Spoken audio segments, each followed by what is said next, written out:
L'info sur AL24 News, bienvenue.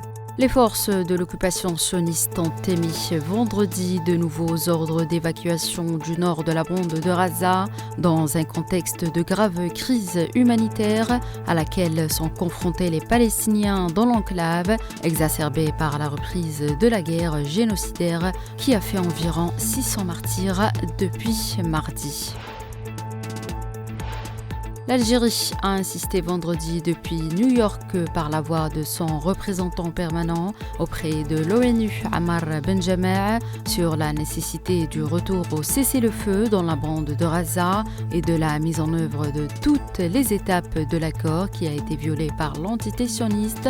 Benjama a souligné que la protection des civils, la facilitation de l'acheminement des aides humanitaires à Gaza et le respect de principes tels que la distinction et la proportionnalité ne sont pas une option mais un engagement.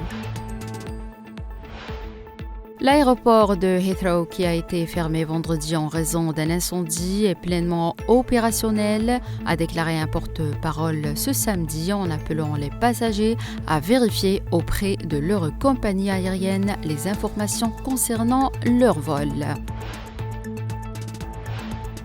Le secrétaire du Conseil de sécurité de la Fédération de Russie, Sergei Shoigu, est arrivé hier à Pyongyang où il a rencontré le dirigeant nord-coréen Kim Jong-un. Les deux parties ont discuté de la mise en œuvre des accords entre la Russie et la Corée du Nord, de la situation en Ukraine, du début du dialogue russo-américain ainsi que de la sécurité dans la péninsule coréenne et dans d'autres régions.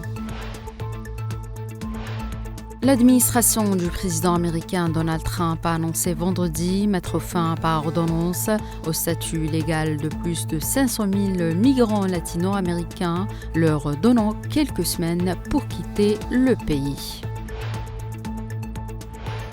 Le président américain Donald Trump s'efforce d'établir un dialogue avec l'Iran et de régler la question du programme nucléaire de Téhéran autour de la table des négociations afin d'éviter d'utiliser la force, c'est ce qu'a déclaré l'envoyé spécial américain Steve Witkoff dans une interview accordée au journaliste américain Tucker Carlson. Les ministres des Affaires étrangères du Japon, de la Corée du Sud et de la Chine se sont accordés ce samedi pour renforcer leur coopération, a déclaré le chef japonais de la diplomatie Takeshi Iwaya dans un contexte de pression commerciale des États-Unis. Et enfin, on passe au sport football. La Confédération africaine de football a annoncé dans une correspondance officielle adressée à toutes les fédérations membres qu'il ne sera désormais plus permis de porter des maillots comportant des slogans, symboles ou représentations à caractère politique dans l'ensemble de ces compétitions. C'est la fin de cette édition. Merci de l'avoir suivi.